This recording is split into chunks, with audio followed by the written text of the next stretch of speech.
Absurdist fiction and metafiction often get tossed into the same bucket, but they're asking different questions. Absurdist writing begins where meaning fails, at the friction point between our hunger for purpose and a world that refuses to answer. Metafiction, by contrast, turns the camera on the story itself, exposing the gears of narration and asking how fiction makes things feel real. The modern language of the absurd crystallized in the 1940s, when Albert Camus wrote that the absurd is born where our longing for clarity meets the universe's silence. Post-war stages gave that idea a shape. In the theater of the absurd, characters wait without resolution, talk past each other, and loop endlessly. Two empty chairs on a sparse stage, dramatically lit with a single spotlight. The chairs face each other, but are positioned slightly askew, never quite aligned. A copy of Waiting for Godot sits on one chair. The lighting shifts subtly, creating the sense of endless waiting and circular time. Think of Samuel Beckett's tramps waiting for Godot, or his later narrators who write and unwrite themselves. The point isn't nonsense, it's confrontation. Absurdist works don't solve the riddle of existence. They hold us inside it. Metafiction's question is different. How do stories work on us? The term arrives in 1970 with William H. Gass, but the technique is older.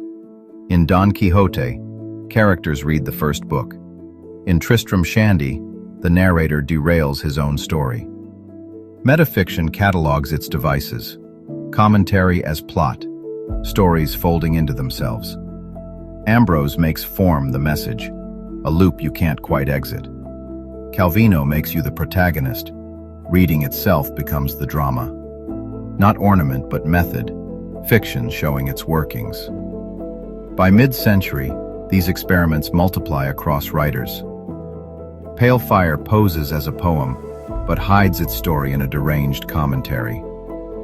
Lost in the Funhouse prints a Mobius strip. If on a winter's night, a traveler makes you, the reader, its protagonist. And Oulipo writers like Georges Perec use constraints, lipograms, and other formal games to show how structure becomes meaning. The two currents often overlap. Beckett's The Unnameable blends absurdism with metafiction, a voice struggling to author itself. I that might be nothing but a voice inventing itself. Some metafiction is playful rather than bleak. In At Swim Two Birds, characters revolt against their author. A beautifully lit scene of endless filing cabinets and bureaucratic papers arranged in a maze-like pattern. The trial sits at the center, surrounded by official-looking documents and rubber stamps. The lighting creates long shadows that suggest infinite corridors. In Breakfast of Champions, Vonnegut steps into his own story. And not all absurdist writing is stage-bound. Kafka's The Trial builds a bureaucratic nightmare that feels absurd without ever winking at us. A few fixes to common myths. Absurdism isn't nihilism. Camus calls for lucid revolt, not despair. Theater of the absurd isn't a genre, but a label critics gave to writers exploring meaninglessness. And metafiction is more than a cheeky fourth wall break. It's a method for testing how narratives produce truth feelings. Why does any of this matter? Because both traditions teach us what stories can do when certainty collapses.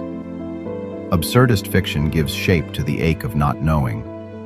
Metafiction shows the strings, so we can judge the puppet show.